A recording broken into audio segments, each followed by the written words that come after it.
Төрийн шагналд соёлын гавьяа зүтгэлтэн зохиолч Дармин Батбаяр. Амаргийн тэнгэр. Өгүүлэг. Тэр зун зунаас илүү сайхан зун байсан. Манайхан айл хотлоорон чулуу толын сэргэлэн дэнжид зусж байлаа. Айлын маань бүсгүйг халиунаа гэдгсэн. Надаас ихчилдэ. Нэг өдөр халиуны эгч урд хожид үзэгдэж харагдаагүй хачин сонин инээмсэглээд байхаар нь би өөрийн ирэхгүй гайхан гөлөж гисэн зогсож байлаа.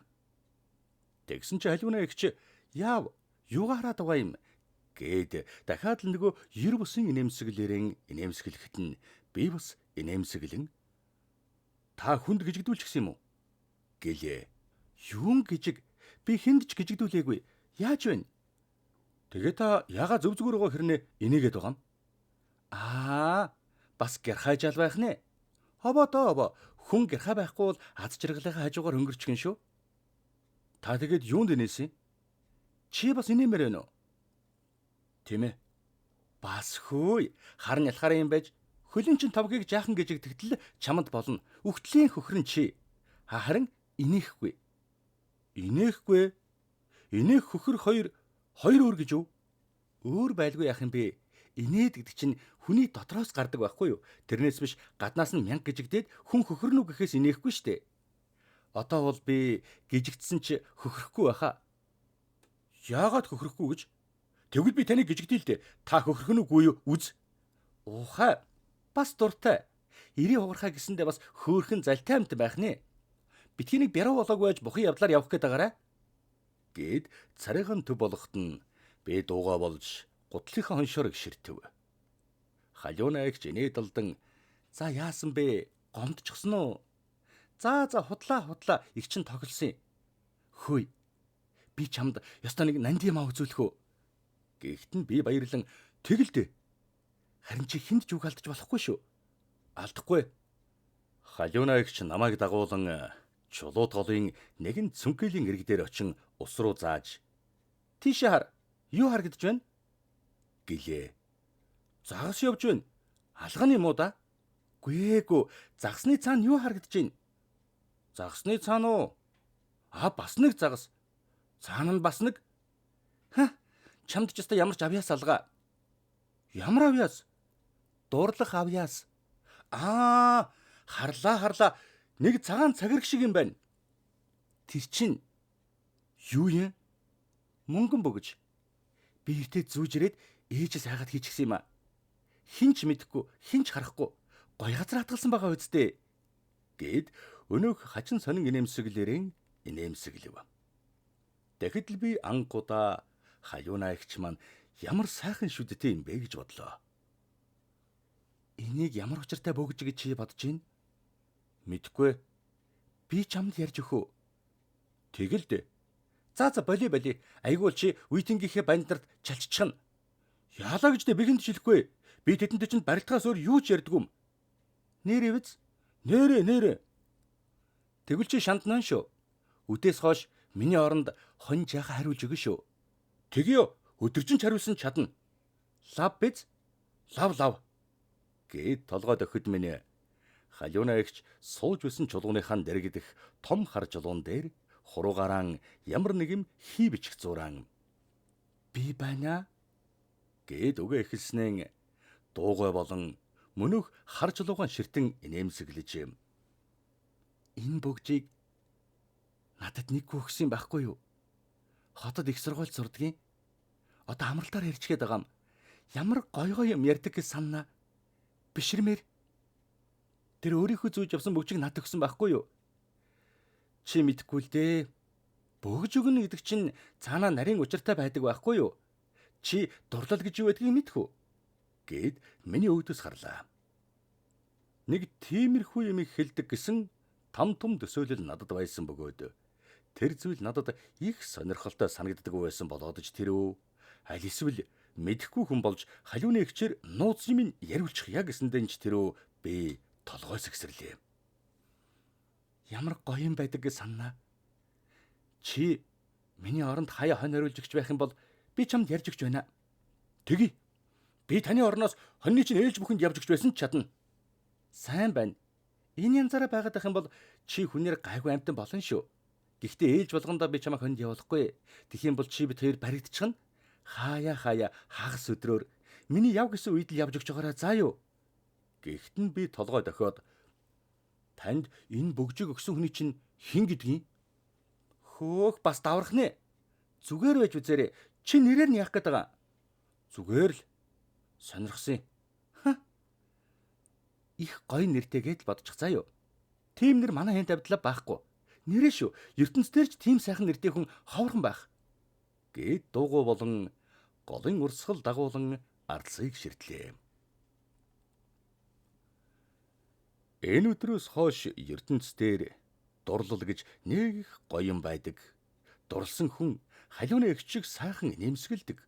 Бас тэр дурлал гэдэг ямыг гүн усны цүнхэд хадгалдаг гэдгийг мэдснээс хойш урд өмнө сонирхогддог байсан юмс сонирн биш болчихлоо.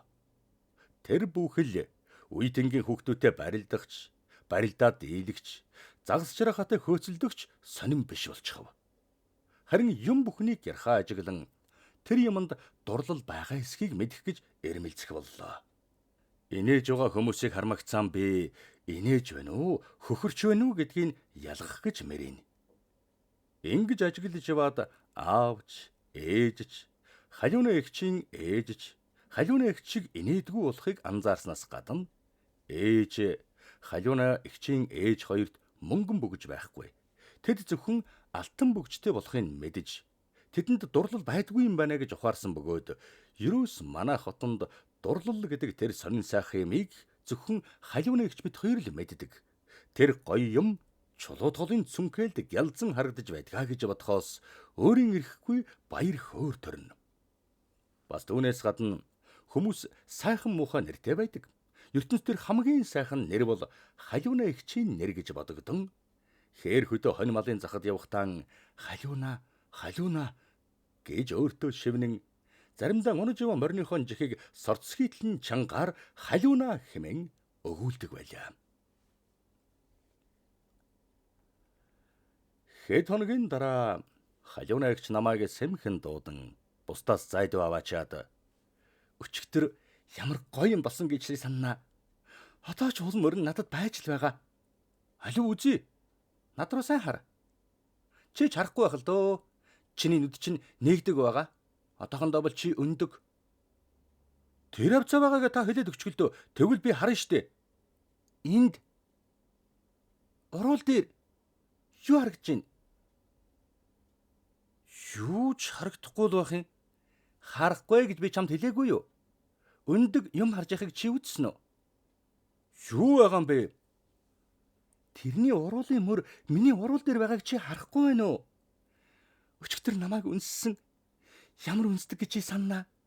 Гэд нүдэн анин хуруугарaan уруул дээгүүрэн ямар нэгэн тэмтрэн инээмсэглэхэд халиуна эгчийн өнөө гоё танан цагаан шүдэн гэрэлтэй юм шиг л ярилцсан. Халиуна эгчийг би ийм гоё уруултай болохын өдий болтол хараагүй явснаа бодохоор үнэхээр л би өндөг юм даа гэж өөрийгөө зэмлэн хүний уруул дээр уруулын мөр байгаа эсхийг ганцхраад л мэдчихдэг болёо гэж бодлоо. Тэр өдрийн маргааш өглөө халиуна эгч надаас "Орчин чи ямар зүүдэлсэн?" гэж асуулаа. "Мэдгүй зүүдлэг баха. Та зүүдэлсэн юм уу?" "Зүүдэлсэн. Чи намайг ямар сайхан зүүдэлсэн гэж санана. Сэрчгээд ороолаа хэлээрээ шилэмдэхэд амт нь амдагдах шиг санагдсан. Мэдгээ. Та их гоё юм идэж гин гэж зүүдэлсэн юм уу? Юу идэх юм тэрнээс чи хамаагүй гоё. Тэгээд ямар зүүдэлсэн бэ? Тим зүүдийг хүнд ярьдгүй маа. Ярахаар яадаг юм? Хин нэгэн хүнд ярьчих юм бол бүтдэг юм. Тэгвэл та надад битгий яриарай. Чи нэр аваа жаал шүү. Аваагийн чинь бодвол ярьчихмаар л байна. Даанч болохгүй л дээ. Яагаад гэвэл тэр зүудийг би бүтээсэй гэж бодоод байгаа юм. Яах юм бэ яах юм? Гэсэн хэрнээ ямар зүүдэлсэн болоо яриад өгөөч гэвэл ярих л байсан даа гэж бодохоор бяцхан харамсал төрж байсан боловч таны зүүд чинь бүтнэ гэж хэлэхэд халиуна эгч баярлсан янзтай Ерөөл өрчин болог гэлээ. Сайхан зүүдлэх үнэхээр сайхан уу? Сайхнаар барахуудаа өдөржин сэтгэл үеийг явна штэ. Зарим сайхан зүүд бүр хідэн өдөрт сэтгэл санаанаас гардаггүй юм.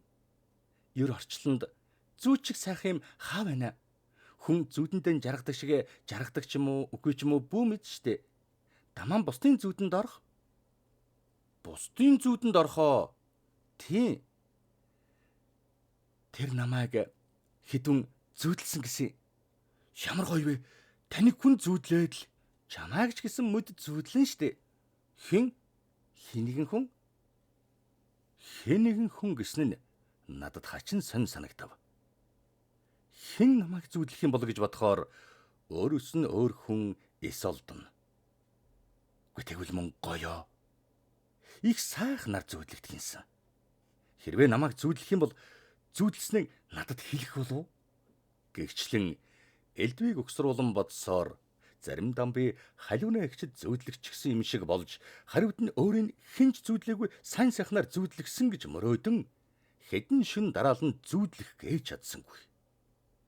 Халиуна ихч зүүдэнд мань орж өгөхгүй байлаа. Магадгүй өөр хүний зүүдэнд ороод байгаа болохоор ч тэр байж мэднэ л дээ. Заримдаа надад та миний зүүдэнд орооч гэж гуймаар санагдана.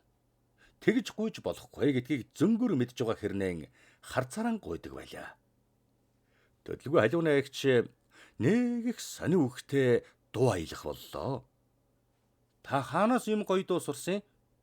Тэр надад зааж өгсөн. Та тэгэд ясаамархан сурдгийн. Дуу сурах юу ах вэ? Харин мартах нь хэцүү. Мартаж яах юм? Дулаад л байхгүй юу? Чи ч мөн ялахаараа байна да. Хуучнаа мартахгүй бол яаж шин дуу сурах юм? Сурсан дуугаа мартах амархан уу? Гайгүй, зарим нь мартагдахгүй заваадаг л юм. Гэснээр санаа алдаад амаргийн тэнгэр алсхан л байна уу даа гэд нэг л уйтгартай аяллаа. Та яагаад ийм их уйтгартай байгаа? Учрах хагцах гэж үнэхээр айхтар юм байдгийн байна. Гээд санаа алдан нөгөөдөр хот руугаа явчихна. Шуугаан дагаад явчихж чаддаггүй нуур шиг л мэлтэйгээд хоцрондоо. Гээд харцаа надаас буруулав. Нүдэнд нь нулимс дүүрж ирэхийг зэрвсгэн харсан болоодч тэрөө аль эсвэл нулимс унахан сууга бүсгүй хүн харагдаж үзээгүй дэнж тэрөө яах ч учран олж ис чадан дэмийл баахан дуугайсуулаа. Халиуна ихч алчуур гаргаж нүдэн арчаад би чамд хэлээг байхаа энэ алчуурыг тэр надад өгсөн гэд надад өгч үзүүлв. Эргүүлж тойрвуулж үзэж байсан чинь нэг их содон үнэр гарах шиг болохоор нь үнэрэлтэл халиуна ихч миний гараас алчуураа булаах шахав аваад энээс хойш тэрнээс цааш бүсгүй хүний алчуурыг битгий үнэрлэжээ гэлээ. Тэр өдрөөс хойш халиуна ихчийн нулимс мэлтгэнсэн харнууд хонимолд явсан ч тоон ширтэн хэвдэж байсан ч нүдэнд маань харагддаг болчихлоо. Сэрүүн байхад нүд шүд дуу хоолой дэргэд юм шиг нүдэнд ийм тод томрон харагддаг хэрнээ огт зүүдлэгдэхгүй байгаад нь би гайхна. Халиуна ихчийг зүүдлж чадахгүй байгаа маань би өөрөө түүний зүүдэнд орж чадахгүй байгаатай л холбоотой юм шиг бодогдоно. Алчуураа надад үзүүлсэн тэр өдрийн нөгөө өдөр оройн халиуна ихчээр нөгөө шин дууг нь заалгая гэж бодон саах хонь буцааж явахад нь гүйж очлоо. Миний бараанаар халиуна ихч газар сун намайг хүлээж байлаа. Би гүйж очин дэрэгдэн суугаад нөгөө дууг чинь заалгая гэж хэлэх санаатай түүний зүг хартал халиуна ихч хүзүүн дээрэн хүнд чимхүүлчихсэн харагдлаа. Тэгэхээр нь би "Ихчээ, таны хүзүүг хэн чимхэж гисэн?" гэхэд халиуна ихч "Юу?" гэд хүзүүгэн гараараа тэмтэрхээр нь би гарын өнөөх чимгсэн сорив дээр наваачин энд бүр улаан сорвтой болтон чимгч гэж яана ээж харж байгаагүй байгаа гэд хоолойныхон товчийг товчлоод одоо харагдаж гинөө үгүй за яамаа да ямар азар чи харваа гэд санаа алдан тонгойж яваад өгсөн штэ гэд хоолой зангируулан хэлв. Ийм үедэн надад дуу зааж өгөхгүй гэдгийг зөнгөр мэдэрсэн би хэлэх гэснэн хэлсэнгүй. Харин Яваад өгсөн шүү дээ гэдэг үгийг сонссноос хойш яагаад ч надад баяр хөөр төрж түүнээ халиуны эгчээс нууж ядан суулаа. Хэрвээ тэр үед миний нүүрүүд харсансан бол урд хожид үзэгдэж харагдаагүй нэмсгэлийн минь уул мөрийг олж харах байх та. Чухам яг энэ өдөр би халиуна эгчид тэр нөгөө содон үнэртэй альчуур шиг нь альчуур авч өгье гэж бодсон юм. Энэ хүслэн биелүүлэхийн тулд ааваас ном авна гэж хэдэн төгрөг аваад сумын төв орж бүхэл дэлгүүр мухалгаар нь орсон боловч олсонгүй. Хожим хойно би тийм альчуурыг хаанч худалдаггүй болохыг мэдсэн юм. Гой нэртэй хүнээ явчихснаас нь хойш халиуна эгч амаргийн тэнгэр алсхан л байна уу да гэсэн сонин үгтэй дугаан үргэлж шахуу аялж явах болсон учраас би заалгагч зовлонгүй хар аяндаа л сурчхав. Нэг өглөө үхэрчилж явтал халиуна эгч инээд алдан гүйжрээд намайг тэрвэрч хоёр хацрыг минь ээжлэн үнсч толгойг минь цээжиндээ удтал тэрвэрэн би урчин цаадгай чинь зүүдэлсэн. Одоо надад одохгүй захиа хэрнэ.